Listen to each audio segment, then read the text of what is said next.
Obrigada a todos. Eu vou falar inglês e português um pouquinho misturado, mas, primeiro gostaria de agradecer a todos por estar aqui. Obrigada por uma introdução tão linda, tão maravilhosa. Espero que o conteúdo seja ao nível de apresentação tão boa, mas vamos começar introduzindo um pouco sobre quem eu sou, né? Para você entender um pouquinho o que é que eu trago essa parte do e-commerce. Então, eu sou do Recife e com background de arquitetura e design. Trabalhei primeiro na Razorfish e assim, comecei a minha carreira em agências, né? Depois que me mudei aqui para os Estados Unidos para fazer um mestrado. Depois de vários anos em agências, eu fui para o lado do cliente, no Marriott, e agora no Macys. E o interessante que aconteceu na parte de travel in hospitality é que se desenvolveu muito esse lado de physical digital. E então essa indústria ficou à frente do mercado. Então muitas pessoas que trabalham nessa área foram distribuídas não só para a parte de retail, mas também para a parte de health, né? Health providers e hospital and healthcare. So, é uma área muito linda que integra digital com a integração do digital com physical e com social também, o que é muito lindo. Mas eu vou começar falando aqui um pouco da Macys, né? Vamos começar aí introduzindo o que é a Macys, como vocês disseram, é um ícone, né, de retail. A Macys started actually, like many years ago, but I will start with the number of stores. Right now, we have 788 stores. So it's actually, we are still the largest department store in the country. And we have around 90,000 colleagues. So that, we call our associates our colleagues. I think it's a very kind way of referring to those that work with us and partner with us. So the breakout is between, Macys, Bloomingdale's, and Bluemercury. So Macys being our more diverse brand with a very large customer base and known for events and deals. Bloomingdale's, a more upscale and a brand that is known for introducing new brands to the market, especially in the US, and has a few stores overseas. And Bluemercury, which is a very, very growing area for business on the beauty space. So the whole thing started in 1858. So you can tell, I did the math, 163 years ago, right? So it's a long time ago that the stores started, that Macys started. And the story of department stores is really about dry goods. So I started in a small store in New York City. And it grew to be the iconic brand that it is right now. But the story of Macys is really the story of department stores. And you see here 27 names, right? That at some point or another existed and that now become part of these two brand names, Bloomingdale's and Macys. All of them became what was at some point federated, and then later on the name moved to Macys Inc. But you see a big history here and a big evolution in the retail with multiple acquisitions and brand names changes. But I want to point to the element that I think is key for Macys and why I came. I mean, I was actually at the time starting my own business, an agency. And when I got the call to Macys, and I thought, why would I go back to a big corporation? Until I started interviewing and I understood how the entire company is really grounded on human values. And the challenge here is, can we bring this digital transformation with values, right? So here in 1866, for all the women that are here listening to us today, Macys actually promoted Margaret Gretschel, and she was the very first woman in the executive ranks in retail. So like really breaking ground. And she was the manager for New York for a long time, Herald Square. And there she innovated in many ways. First, she grew sales, she grew the stores, and then she also innovated in how products were presented, like, inventing kind of even what we know now as the window. She started with a lot of new ideas. It's a huge mark in society, if you think about. Here's another mark in society. In 1946, actually not that long ago, one of the department stores that became part of Federated was the first store to hire African Americans as salespeople. But also, it's amazing, right? The first store to give credit to African Americans and also employ them as salespeople. And actually, to tell you the truth, another item is that they were the first time the store to welcome African Americans in the restaurant. So this is another huge milestone in society. And as a company with this type of story and past cannot suddenly just, move forward and forget its past, because ultimately that's what means, right? Like the value that we are here to really, our value here is really to move society forward. So when you go from 1858 to 2021, 163 years after, and now we have a digital transformation in front of us. So are we now technologists? Are we moving from a company that is about people to a company that is really about technology?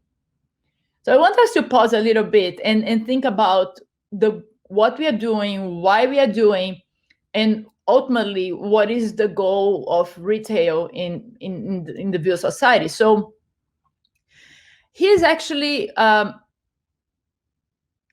thought, right? So we have a lot of work. I mean, developing technology is not an easy task. We have incredible number of tools around us. Some of them are customer facing, some of them are colleague facing. Technology is expensive, it's complicated, and it kind of takes all of us, right? And then we think, well, I'm just building a website, I'm just working with a call center tool, I'm social media. I actually would argue that in the space we are, in a company like Macys, for instance, that has such a large footprint in stores, all of this actually needs to be created around the two actors, the customer and the colleague. And these two actors are to handle, manage to touch all these different tools, and which becomes actually, kind of more complicated than easy. So behind each tool is a person that has a job to get done. In a company, we tend to separate, organize, create org charts, departments, and we end up creating these tools based on how we are organized and duplicating this very complex environment to the customer. But the real success here is not to create this separate path, but to actually create something that is connect, something that is a continuous dialogue from people to people, which is what we all call Omni experience, right? So it's about us taking the next step to, I love like if you go to London, the metro says mind the gap, right? It's not that, it's much harder to mind the gap or to create the connection between the elements than to create the elements as separate entities. It's almost goes against our idea and our ideal of efficiency, of independence, and also ownership. But that is actually where we have to bring a layer of collaboration and really never forget who are we working for. So how do we create these experiences? What do we do? How should we think about? So I would say that this continuous dialogue, and I'm going to call Omni experience as a continuous dialogue that takes places between multiple actors, that take places in many locations and throughout using multiple devices, right? Could be a computer, could be my app, could be somebody's laptop or like iPad on a store. So the themes, the main pillars of this experience have to go around three things. First, it has to be natural, right? You can and you should leverage AI, machine learning, all kinds of logarithms behind the scenes. But ultimately, it needs to be human. It needs to be natural and intelligent and conversational. It has to be available everywhere. So these tools need to be available, and the data and the conversation has to be placed everywhere. But what is important is that the flow between this information between tools and between moments is actually very, very key, and it's not that easy to do. I will point to one company not in the retail business, but in travel, which is United. For instance, if I am online and I search for a trip to São Paulo, then I go to, then I can't find something that I need. I make a call, and they say, Mariana, I can recognize you with your cell phone number. Are you here to talk about the trip that you're just searching online to Brazil? So this is a dialogue. He didn't ask me questions that I already gave him the information. If I gave the information on a website, he's picking up through a customer call center. And another thing is that it has to be reliable and helpful, like personalized, right? It's really about me. So another thing is that technology allows us to have such an incredible reach. And again, we can get confused. We can think that you're working for the masses, but you're not. Each of us is unique. We all have specific needs. And we all think that we are the center of the universe, whether that is a good thing or bad thing. So this has to be a personalized conversation that helps my needs at this moment in time.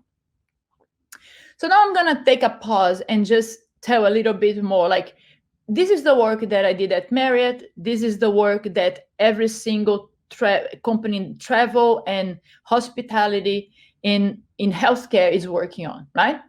But I will tell why this has become even more important.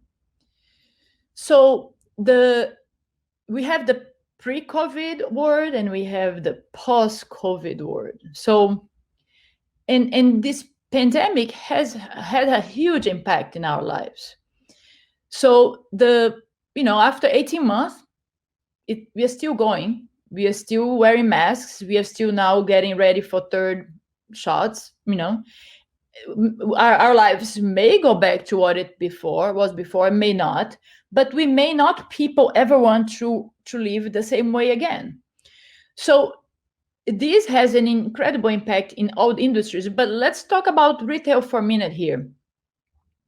So with the growth, the impact of COVID, as we all know in this space, grew e-commerce exponentially. So now, let's just say Macys, for instance, we actually, before COVID, the contribution from e-commerce was around 20%. Now it's doubled to 40% and growing, and it's not going back. So the understanding these new customer habits and understanding how this new normal has affected our people and our universe is incredibly important. Don't assume that what you knew before is true now. I will give you here, and this is actually some data from a recent study from Google. Stores before were like a place for fun. You would just go there and just browse and look at things. But now I may not want to be near people, and at times I may not be able to really do it. We have a lot of challenges with supply chain, and the store's availability are much lower than what I can find online. And another thing is that another big challenge of the post-COVID space is the challenges with hiring. So any store right now may not be kind of stepped to their optimum time, and you may have waiting long wait times in a cashier, and or could it be that stores are not as organized as before? So, and then comes this idea that the online became the experiential. Now I have a lot more time at home because, I can't go to so many parties as I did before. So I spend a lot more time searching online. I go to, Pinterest a lot more. I go for TikTok videos, and I watch like tips on beauty. And so like now my experiential moment is really online, and I want to learn something. So it means that brands and companies now need to understand how to provide content that is of value for this digital experience.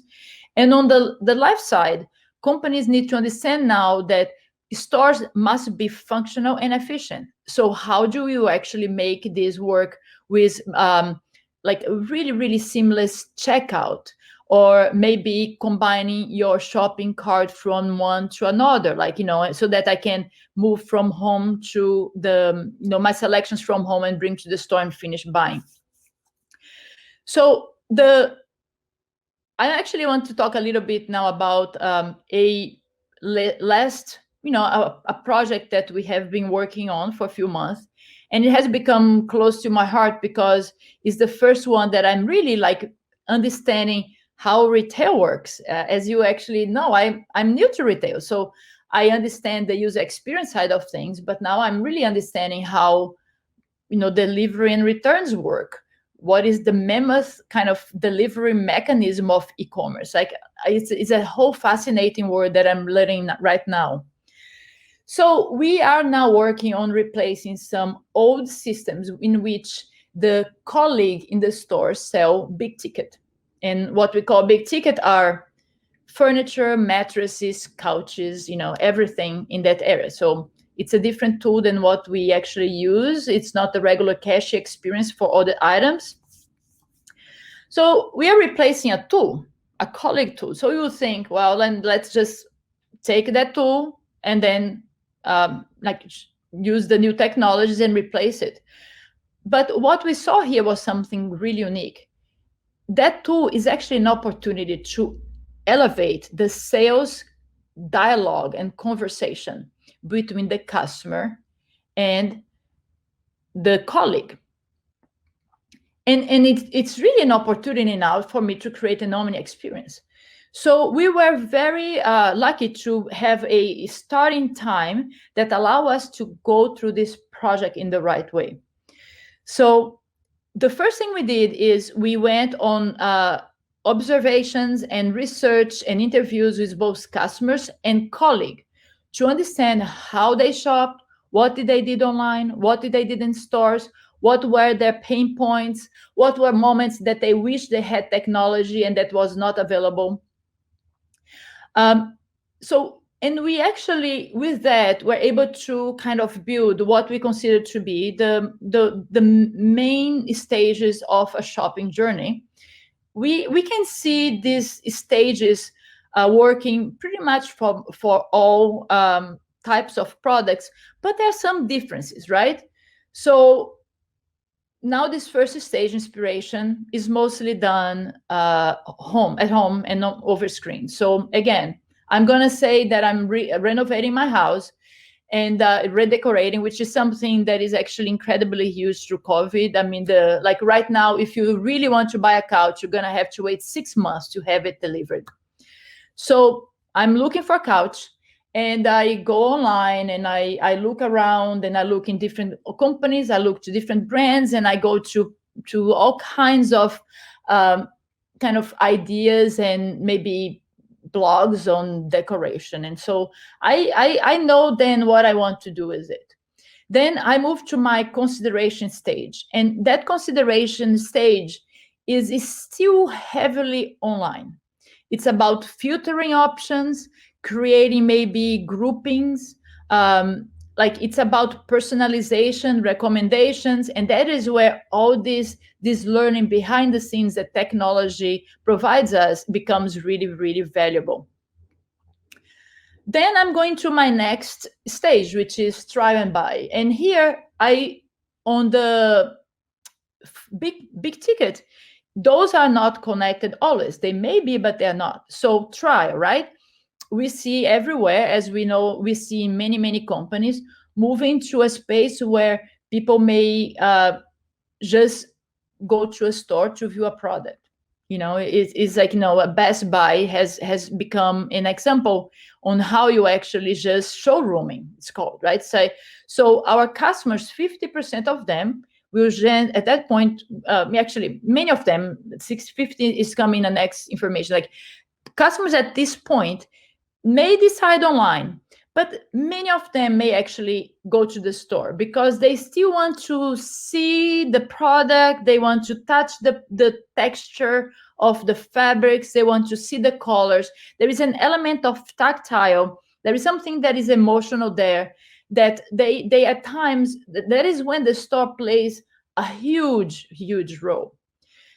But again, I'm talking about a dialogue. So don't forget that I started my dialogue with Macys in inspiration, consideration. When I came here, I actually already have a pretty long conversation, right? So I came here and potentially I already have a few couches that I like. So once and then once I decide what I want here, that is when the 50% comes. 50% of the customers will say, thank you very much. Now I'm going to go home and buy.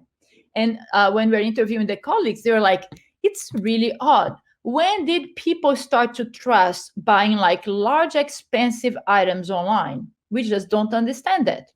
All right, but that is what it is.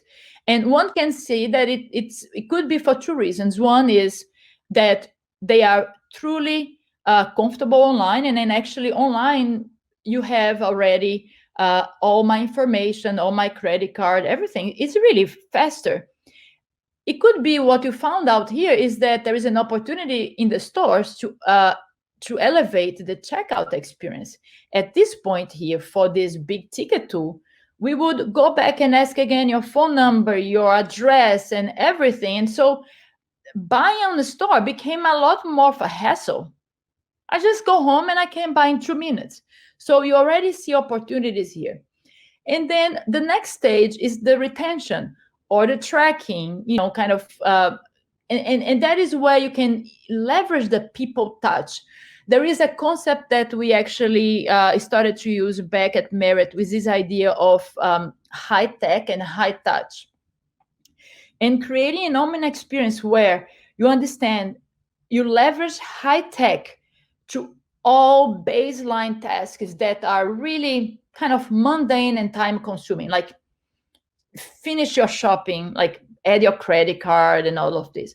But when you do that, you allow our colleagues to have more free time to add the high touch, right? So the high tech takes care of baseline of everything. The high touch, you free up people in your floor to then call a person and say, how is everything okay? Is the order is arriving X, when would you be there? To just call back and say, is everything in place of what you want? Or like, I just received one more item from that collection, come back. So the balance of high tech and high touch is not about replacing people, it's about leveraging people at their best moment and with the most value they can add. So I'm going to share like here another tool that we often use, and actually was the next step in this big ticket project, which is once we have that information, you actually map not only based on the stages of the sales process, but you also create swim lanes that says what are the customer needs in each of these moments, what are the customer emotions, right? The moment of inspiration is fun. The moment of trial and buy can be really stressful. How can I support a person in that decision, making sure that they are buying the right couch, right? That this huge thing will not come to your house that is not going to fit your living room. So, and then what are the actions that they take right now, and how we can understand the actions and emotion connections there. That is one path. But right there, you start mapping the next layer, which is what would the colleague do? You have a customer, you have a dialogue with the colleague. And what is that dialogue, right? So when you map them in a sequence, you see the dialogue and you actually see the moments that you actually are missing elements, right? So I will tell you from my big ticket opportunity, something absolutely obvious, that colleague tool was missing something basic, which is the ability to search for a customer at the very moment he or she arrives. It was assumed that you only need that information when a person finishes the shopping process. What a missed opportunity. Somebody may be a loyalty platinum level, walks in to buy a $5,000 couch, and I treat the person as if I've never seen you before, or I start asking for all your information again. Well, if I can just add a little field and making sure that I can find you as a customer, I can right away see that you actually have been not only a loyalty member and you have bought a lot before, but also that I should check online and see, Mary, you actually have been looking for couches online and you like the Radley collection. Let me show you what we have here in our showroom. So this is the dialogue. So it seems like some things are actually quite simple to solve. You just need to understand what are the opportunities that you have. So the technology here is a supporting swim lane, right? And you actually see what are the devices one is touching, what are the databases that you are touching. Does this database has all the fields that you need or not? Are there new databases that we don't have that we should create in order to facilitate this dialogue? So all this fits into opportunities, and the opportunities will be concepts that are customer facing. Sometimes the opportunities will be elements that we have to build on the back end. So this entire view of the dialogue is actually where you start. And then from there, you actually, in this project also, some of these opportunities went in our backlog to designing our colleague tool. Some of these opportunities actually had to be moved into the roadmap on the digital side, the web and app.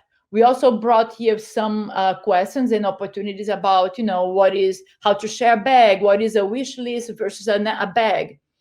And we also really saw some opportunities of adding some fields to our customer database. So you see that this mapping is really the core of everything you do, and really helps bridge the gap between the silos of front end and back end. I want to mention another thing that we are doing that is incredibly exciting. It was one of the things that made me join the company is this facilitation of this dialogue happens through data, happens through language, also happens through design, right?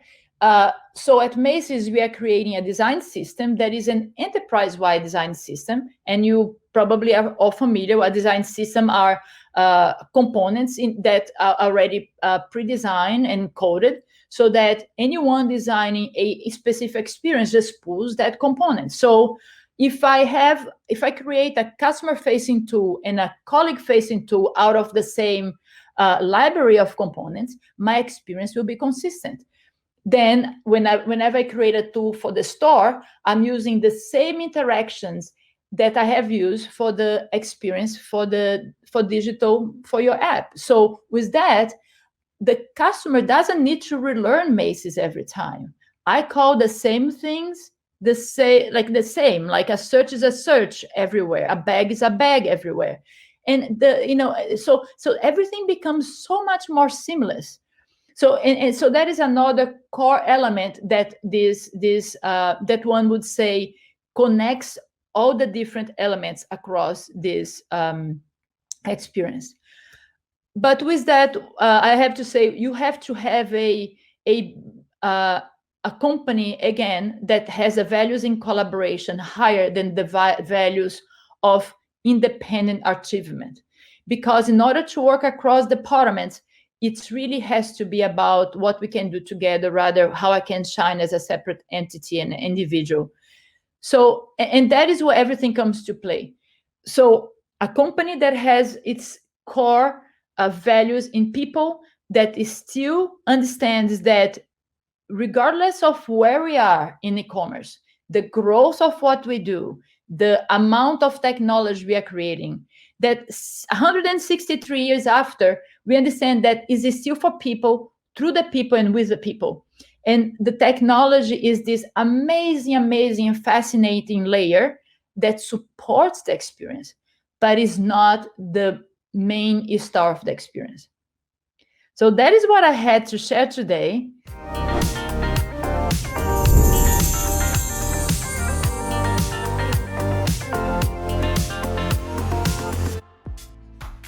E aí, gostou do vídeo? Então não deixe de curtir e compartilhar. Aqui do lado tem 2 sugestões que você pode gostar. Até a próxima!